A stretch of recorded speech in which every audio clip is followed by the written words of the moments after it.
So, Rob, are you already convinced the Cavs will win the East?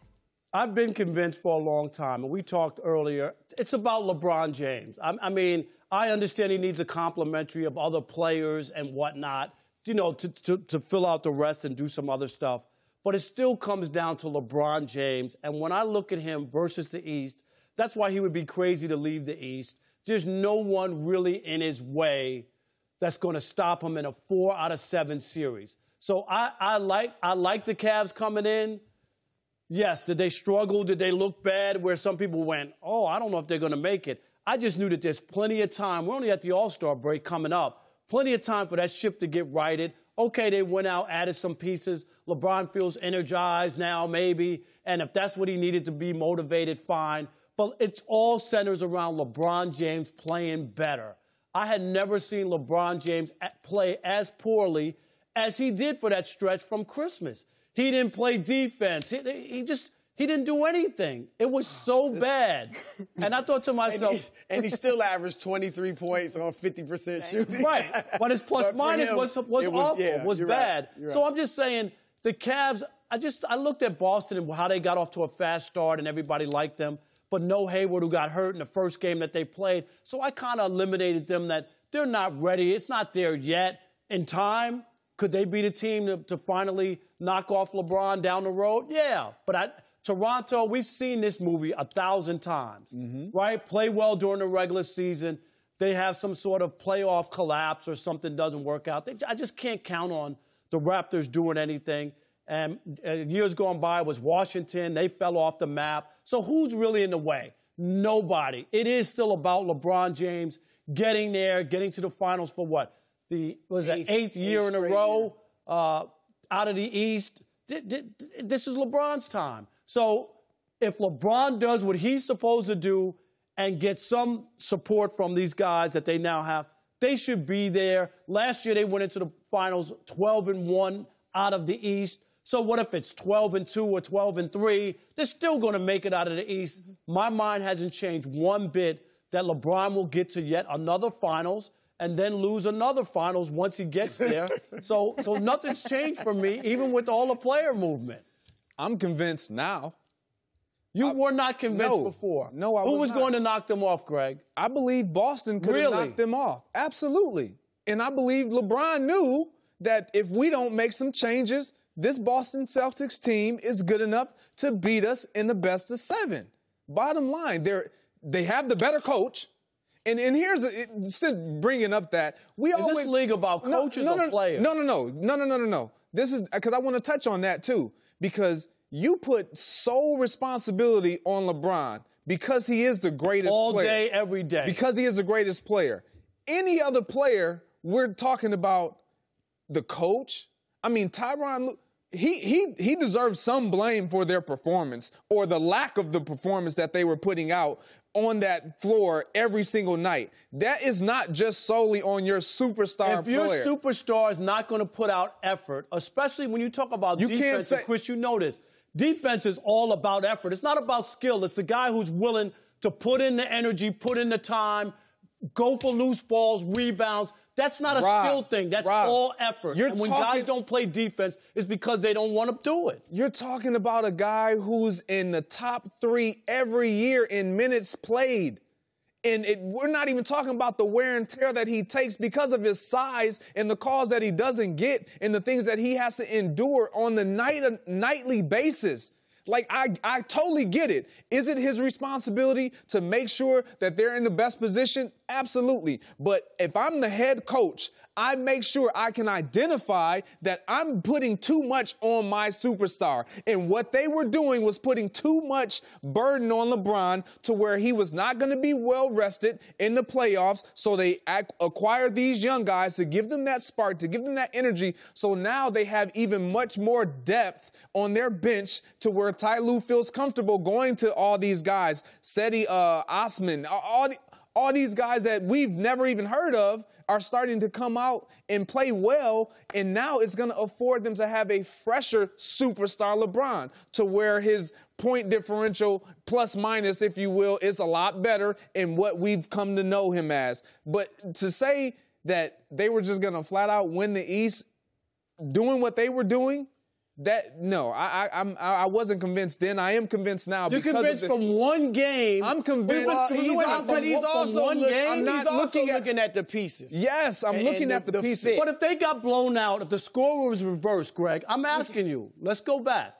They lose to Boston by 25 with these new pieces. You would sit here today and tell me, well, I still don't think that they have a chance to win because, look, the pieces don't work. Is that one game? I can't say that because it would have me looking at a television screen, seeing how they lost. One game in February? Come on, how they know that don't work. I don't think anybody would look. If they got blown out, I think we all would have said, they just got there. Exactly. They had half a practice. It was one game. But it's a good start. You know, look, I agree with both of you. They're going to win the East. Where I disagree with you, Greg, is I do think, now I wasn't overly confident, but I was over 50% that they still would have won the East just because of LeBron James. The Minnesota game, which was 3 games ago, before the trades, LeBron showed again that he is by far the best player in the East. There's nobody in his class in the East. Giannis Antetokounmpo is really good, but he's young, doesn't know how to win yet. So there's nobody there. And LeBron would have turned it up enough to win the East. But, look, part of that was that the East is bad. Boston, you mentioned Boston. People don't realize. They look at Boston's record and say, oh, they're playing great. Boston is 18-14 over the last 2 months. 18-14, that is a 46-win pace. Now, you can say, well, look at the Cavs over the last 2 months. Number one, they got a whole new roster. Number two, we've seen the Cavs do this the past 3 years. Last year, they didn't even want to be the number 1 seed, right? They conceded that last year. And they still went 12-1 in the playoffs and came out of the East. There's nobody in the East. I mean, Jason Tatum in Boston has kind of hit the rookie wall. He was leading the league or among the leaders in three-point shooting first 2 months. Last month and a half, he's like 33% from the arc. Toronto, they are playing great basketball. And Dwayne Casey is right in the running for Coach of the Year, obviously along with Brad Stevens. But they are 2-8 against Cleveland in the playoffs the last 2 years. And it's one thing if the Cavs limp into the playoffs like they would have before the trades. Maybe Toronto can muster up the confidence to think, you know what, we can beat them. They look so bad. But now that LeBron is rejuvenated, if these young players continue to play well around him, if they go into the playoffs looking good, I believe mentally the Raptors will be shot when they face LeBron and the Cavs and know they don't have a chance. So there's nobody in the East that's going to challenge them now, and I still think the Cavs would have won it anyway. But that's a huge part of the game. The way you go into the playoffs. Well, they won 7. Now. They won 4 of their last 11 last year heading into the playoffs. So they were slumping and looking bad last year at the end of the regular season. But we saw who they were. We didn't see them trending down fast as they were this year. Like we were looking at this Cleveland Cavaliers team and wondering when the next win was going to come. When you lose to the Orlando Magic, which they have done twice this year, like that's the bottom of the barrel right there. And so for me to say that this team who's lost to the Magic twice in the regular season, I get it. They're going to step it up a notch, and all these older players are now going to assume their rightful position in their role, and they're going to make it happen. No, when you have a sense of entitlement, it does not become erased that quick. But you still had a lot of time for those guys to play better. You would have got to admit that those guys were all playing awful. I mean, like, it just wasn't. J.R. Smith has been playing awful the last 2 years. But I'm saying all those other guys that LeBron had brought in, even Dwayne Wade, remember he started the year as a starter, and they realized that wasn't his role, that guy was supposed to come off the bench. All I'm saying is, it all comes down to LeBron James. It just does. In the East. In the East, when you talk about the NBA, and you know this more than any other sport, it's not just about one person with football. We just saw Tom Brady throw 500 yards. He lost. In baseball, you go in, you could have a great home run hitter. Marlins had Stanton hit 59 home runs. They didn't even make the playoffs. It's not about one guy. But in the NBA, the best player almost all the time, is the guy that you're going to have a better shot at winning with. And I'm telling you, LeBron James was always going to be in that position because it's a 4 out of 7 series. And I think the question becomes, and today we can't really answer it in full, I think the question becomes, can they compete with Golden State? I already told you that. I knew that before. You give them no shot. I'm telling you, 5 games maybe. It might be a sweep. I mean, look, I want to watch them over the next couple months to see how they continue to improve.